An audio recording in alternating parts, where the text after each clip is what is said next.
Сейчас можно смело заявить, Ингушетия готова к голосованию по поправкам в Конституцию России. Сельское поселение Галашки – одно из самых отдаленных в нашей республике. Жители селения давно проинформированы о предстоящем голосовании как через СМИ, так и благодаря администрации. Магомед Харшиев – один из самых старейших жителей села. Он, как гражданин, видевший распад Советского Союза и становление России, считает, что наша Конституция давно нуждается в корректировке, ведь времена меняются так же, как и потребности народа. Необходимо созреть диагноз, временем подсказать диагноз с развитием государства, внутреннего развития страны, вагру диктовать диагноз, созреть диагноз. Поэтому поправки необходимы.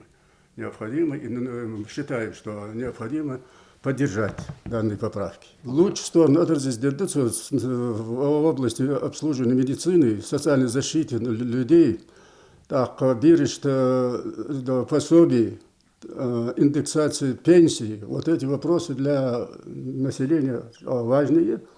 Поэтому эта защита необходима для населения.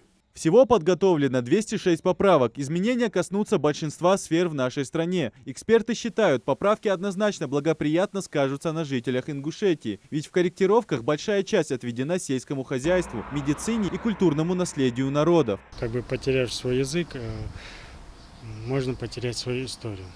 Потому что незнание своего языка – это как бы душевная нищета людей и упадок культуры. Вот поэтому я считаю, что поправки в Конституцию необходимы, особенно касающиеся языка народов России. В селении Галашки избирательные участки подготовили заранее. Сейчас их 3, 2 из которых находятся в местных школах. Администрация селения призывает жителей не игнорировать столь важный шаг в становлении будущего не только Ингушетии, но и целой страны. В сельском поселении Галашки готовы 3 участка, все подготовлено, все, люди готовы прийти на участки. И в принципе все готово.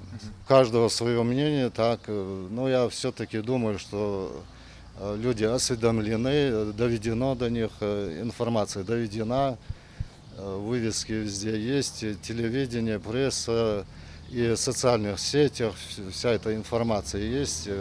Информация очень доступна в наше время, поэтому я надеюсь, что будет участие. Избирательные участки расположили в разных частях селения. Жители, подавшие заявление до 21 июня, смогут отдать свой голос вне родного села. А всем остальным достаточно прийти на избирательный участок через несколько дней.